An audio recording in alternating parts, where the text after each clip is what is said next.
Welcome to another deep dive. Oh, this one's going to be good. It is. We're going to be talking about Ray Catania. Oh, yeah.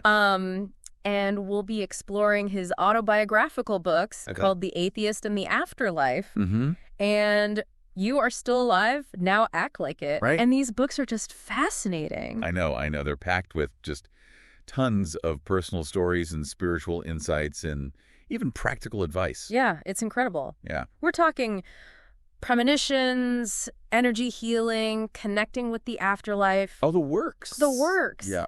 So our mission today is to distill the key events and philosophies and lessons from Catania's journey. Yes. And then explore what those might mean for you. It's an incredible transformation, isn't it? It is. Catania's journey. It is. From staunch skeptic to someone who just embraces the spiritual realm. Absolutely. He starts out really grounded in logic and reason. Yeah. In fact, he was so skeptical that he even sought out scientific documentaries to debunk paranormal phenomena. Wow. Almost like he needed proof to believe anything outside of the ordinary. Yeah, and what's interesting is that his skepticism was really deeply rooted in his upbringing. He was. He describes a tough childhood, particularly particularly a strained relationship with his father that instilled in him this constant pressure to prove his worth. Right. I mean, imagine starting your first job at 11 years old, working 12-hour shifts. Wow. At a pizzeria, just to demonstrate your value.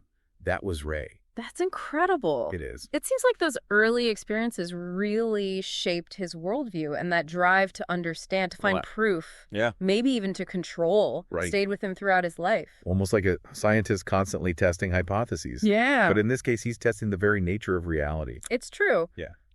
But even with that groundedness, there are some key events that shake his worldview. Yeah. For example, as a child, he nearly drowned in the ocean and vividly remembers this feeling of calm taking over, almost guiding him to safety.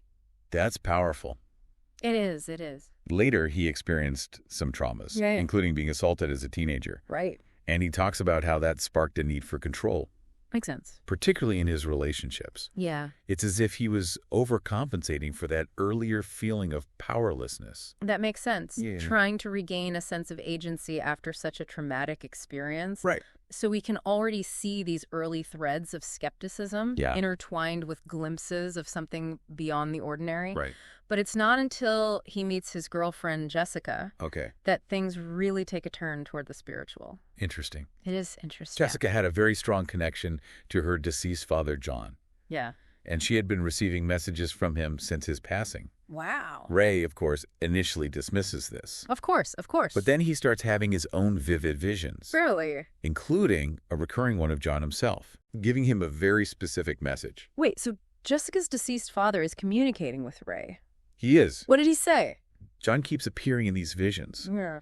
urging Ray to help Jessica with a problem he can't handle from the other side. What kind of problem? Well, the message is stark. Okay. I messed up. I made a mistake. Okay. You can help her. I can't. Wow. What's even more strange is that Ray's description of John is incredibly detailed. Really? Right down to his facial hair and the style of clothing he's wearing. Wow. Remember, Ray had never even met the man. Now that's getting into spooky territory. It is. It is. How does Ray, the ultimate skeptic, rationalize this? He's convinced he's losing it. Yeah. But understandably so. But there's also a part of him that's incredibly intrigued. Okay. So, at Jessica's urging, they consult with a medium. Okay. Someone who claims to communicate with the afterlife. Right. And this is where medium Bonnie enters the picture, becoming a pivotal figure in Ray's journey. He does, yeah. What's remarkable is that even before meeting Ray in person, Bonnie senses his unique abilities. Wow. She even urges Jessica to bring him in. Really? Proclaiming Ray is the real deal. Oh my gosh. Imagine how unsettling that must have been for someone so deeply rooted in logic and reason. To have your deepest skepticism challenged, even before you walk through the door. It's incredible. It's like showing up for a physics lecture and being told you have superpowers. That's a great analogy. It is, isn't it? Yeah. So Ray goes into this meeting with a mix of apprehension and, let's be honest, probably a healthy dose of doubt. Probably. But what happens during that session is a complete game changer. Oh, yeah. Bonnie doesn't just confirm Ray's experiences. Right. She validates them. Right. She tells him straight up he has a gift. Wow. And it's real. The turning point. This becomes the major turning point in his journey from skeptic to believer. It's amazing. It must have felt like his entire foundation was cracking. And a new reality was emerging from those fissures. Yeah. I can only imagine how disorienting that must have been for him. I know. Here's a guy who's built his whole identity around logic and reason. Totally. And suddenly he's told he can communicate with the dead. It's like the universe was saying, he's like, here's your new assignment, Ray. Here's your new assignment. It is. It's a complete paradigm shift. Absolutely. But what's interesting is that Bonnie doesn't sugarcoat it. She doesn't. She warns him that communicating with energies from other realms can be exhausting. Okay. Even unpleasant at times. Yeah. She's upfront about the challenges that come with this gift. Right. Which adds this layer of complexity to his transformation. Right. It's not just a sudden awakening. Right. It's the beginning of a long and arduous process. So he's at a crossroads. He is. Tempted by the familiar comfort of his skepticism. Yeah. Yet drawn into this uncharted territory of spiritual abilities. Yeah. It makes you wonder, if you were in his shoes, would you embrace it? It's a fascinating question, isn't it? It is. How do you reconcile your deeply held beliefs with experiences that challenge everything you thought you knew? Exactly. That inner conflict is what makes Ray's story so relatable. And this is just the beginning. Yes. Stay with us as we delve deeper into Ray's incredible experiences, his developing abilities, and what they might mean for all of us. I'm excited. Me too. Okay. Welcome back. So now as we delve further into Ray's journey, you'll see that his books aren't just about spooky encounters. No. They become a sort of practical guide to understanding and harnessing our own spiritual potential. Exactly.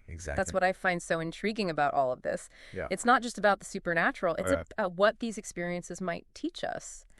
About ourselves and our place in the universe. So let's get into the nitty-gritty. Okay. What does Ray actually believe about the afterlife? Okay, so how does he communicate with it? Ray's view of the afterlife isn't about some separate dimension or a traditional heaven and hell. Okay. He describes it more as a different level of consciousness. Okay. Interwoven with our own existence, accessible through heightened awareness. So it's not about pearly gates and angels?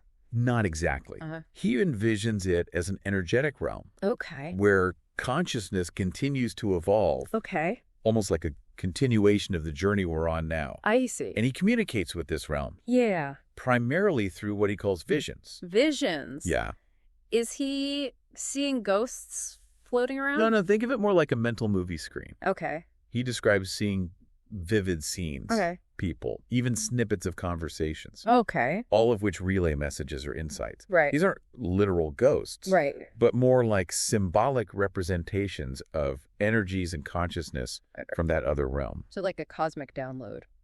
That's a great way to put it. That is a good way to put it. Yeah. And the messages themselves Yeah. can be surprisingly specific. Oh, really?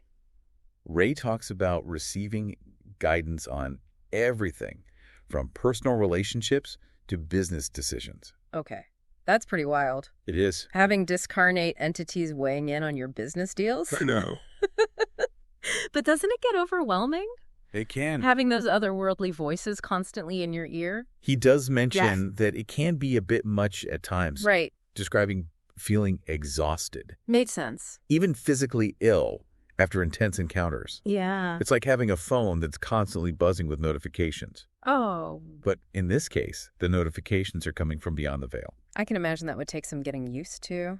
It does. Does he ever just want to hit the mute button? Well, he learns to set boundaries. Okay. He develops techniques for shielding himself from unwanted energies. Okay. And discerning which messages are truly important and which ones he can just let fade away. So it's not just about passively receiving messages. Right. It's about actively managing that connection. Exactly. And discerning the signal from the noise. Exactly. And that's what makes Ray's experience so fascinating. It is. He is not just some passive recipient of spiritual downloads. No. He's actively learning to navigate these uncharted waters. I'll just do that. It's like he's learning a new language. Yeah. A new way of perceiving and interacting with the world. Yeah. Now, we've talked about premonitions and communicating with the afterlife. But Ray also explores energy healing.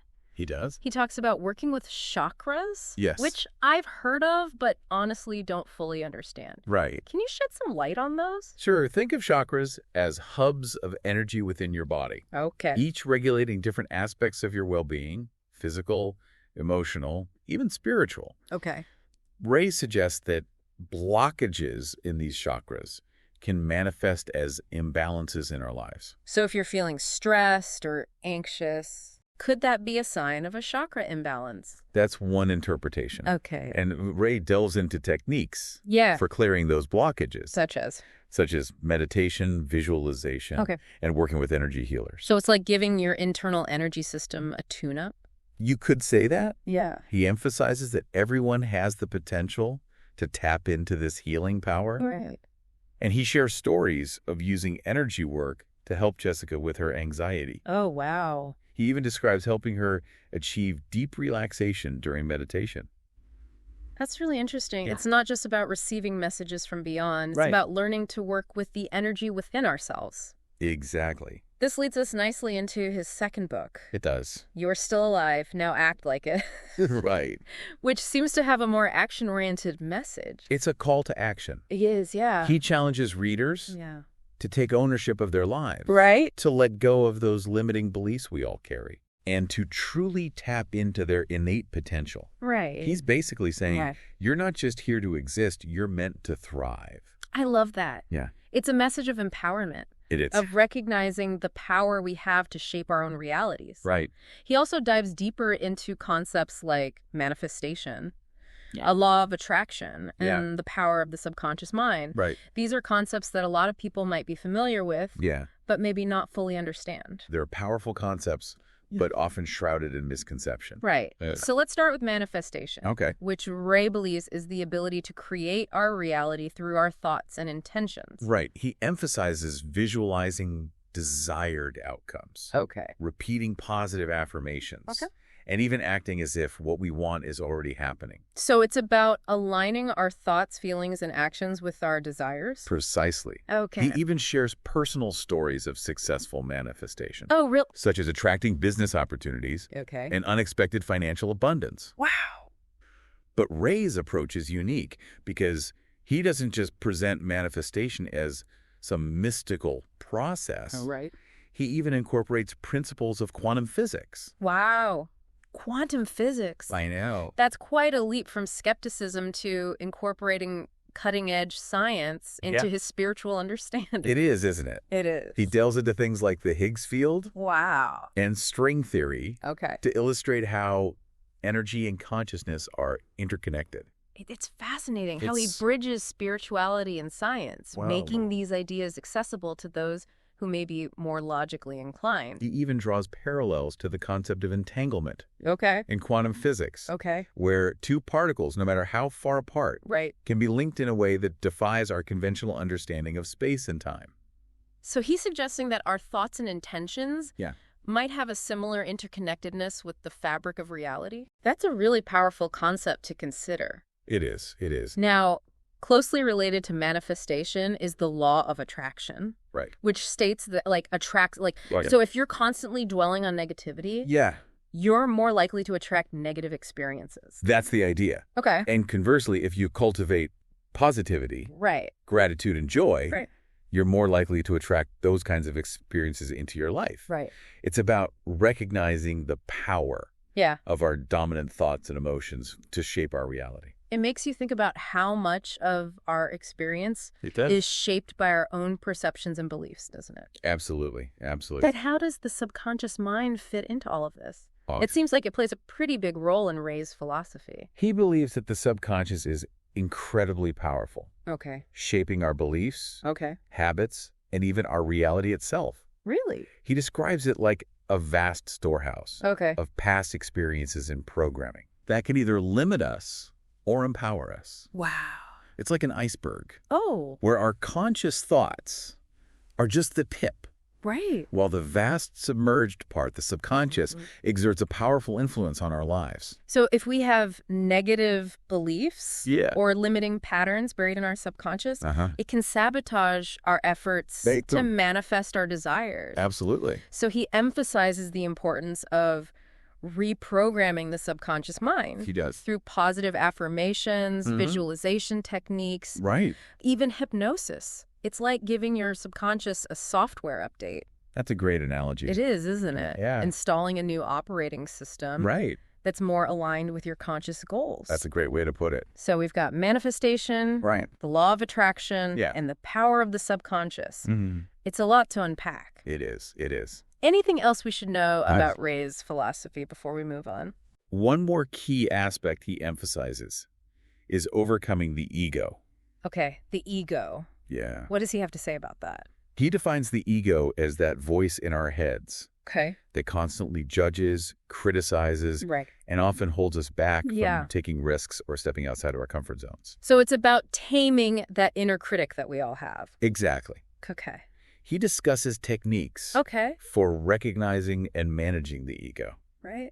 Essentially learning to not let it dictate our choices or sabotage our happiness. He even introduces an interesting exercise called consciousness without thought. He does. For navigating challenging situations. Right. What exactly is that? It's about responding to situations rather than reacting. Oh, okay. It's about taking a step back. Okay. Observing our thoughts and emotions. Right. And then choosing a course of action from a place of awareness rather than letting our ego run the show. So instead of lashing out in anger. Or shutting down emotion, you create space for a more mindful response. Exactly. Almost like hitting the pause button on autopilot. That's a great way to put it. It is a good way to put it. Yeah. It's about cultivating a sense of inner peace and equanimity. Okay. Even amidst the chaos of life. Right. It's a powerful practice. Right. And one that Ray believes is essential for spiritual growth.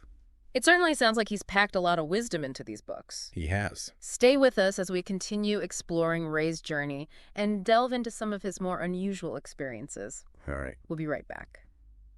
You know, it's amazing how Ray's journey began with such deep skepticism. It really is. Almost like a fear of the unknown. Yeah. He even had a near-death experience as a child. I remember reading about that. But suppressed the memory of it for years. It seems like he had to go through those intense experiences. Right. You know, the traumas, the loss, before he was really open to exploring other possibilities. Yeah, like those events cracked open his tightly held worldview just enough to let a sliver of light through. I like that. Yeah. A sliver of light. He even talks about putting himself in dangerous situations. Yeah. Almost like he was unconsciously seeking experiences. Right. That would challenge his perception of reality. Yeah, there's this fascinating blend of recklessness. Yeah. And a deep yearning for something more. Totally. Something beyond the ordinary. Right. It's like he was on a subconscious quest to find those experiences that would just shatter his existing framework. Yeah. And force him to rebuild it. He even recounts a time when he was nearly shot by a mobster. Oh, gosh, I know. Wild. And in that moment, he describes having this incredible sense of awareness. Okay. This detachment. Yeah. As if he was watching the scene from outside of his body. It's a powerful illustration of how extreme situations can trigger profound shifts in consciousness. It's like he was forced to confront his own mortality. Right. Which paradoxically opened him up to a deeper understanding of life. And that experience seems to have been a major turning point for him. It does, yeah. He starts paying attention to his intuition. Right. Those subtle signs and synchronicities that he had previously dismissed as mere coincidence. Right. He even describes seeing lines and vibrations. Wow. Sensing energies that he couldn't explain. Really? Like his senses were heightened, his perception of reality was shifting. Interesting. And then there's the recurring presence of Jessica's deceased father, John, appearing to him in these vivid visions. Yeah. It's fascinating how Ray initially resists these encounters. He does. Attempting to rationalize them as hallucinations or stress-induced illusions. Right. But John is persistent, isn't he? He is, yeah. Almost like he was acting as Ray's spiritual guide from the other side. Exactly. And it's through those interactions with John that Ray begins to truly embrace his gifts. Right. He starts exploring different modalities. Yeah. Energy healing, meditation, even connecting with other mediums to understand and refine his abilities. He even mentions learning light language. Oh, yeah. Which I find incredibly intriguing. What is that? It's basically a form of communication that goes beyond words, right? That's how he describes it. Yeah. A combination of sounds, tones, and vibrations that carry meaning beyond our conventional understanding of language. Wow, it's a reminder that there are still so many mysteries. There are. Beyond our current comprehension. Yeah. So much we have yet to discover about the nature of consciousness and reality. And Ray's journey is an invitation to us. It is. To embrace that mystery. Right. To be open to the possibilities that lie beyond our five senses. Right. And our limited understanding of the world. He's like a trailblazer. He is. Venturing into uncharted territory and sharing his maps and compass readings with those who are willing to follow. He challenges us to question our assumptions. Yeah. To step outside of our comfort zones. And to recognize that the journey of self-discovery is a lifelong process. So as we wrap up this deep dive into Ray Catania's world, what stands out to you most about his story? Well, for me, it's his emphasis on aligning our intentions with our actions. That's huge. Yeah. It's not enough to just think about what we want. Right. We have to take those inspired actions, those steps, to bring those desires into reality. It's about taking ownership of our lives. Yes. Recognizing that we are not just passive observers, but active participants in creating our own realities. And it's about being persistent. It is. Not giving up on our dreams, even when we encounter obstacles. Right. Ray's journey is a testament to the power of perseverance, of believing in ourselves and the infinite possibilities that life has to offer. It's an inspiring message, for sure. It is. If you're intrigued by Ray's journey and want to dive deeper into his world, we highly recommend checking out his books, The Atheist and the Afterlife, and You Are Still Alive, Now Act Like It. Absolutely. They're filled with incredible insights, personal anecdotes, and practical advice. They are. That might just inspire you to unlock your own spiritual potential. And remember, the journey begins with a single step. It does. Be curious, be open. Yes. And be willing to explore the extraordinary possibilities that await you. Well said. Until next time, keep diving deep.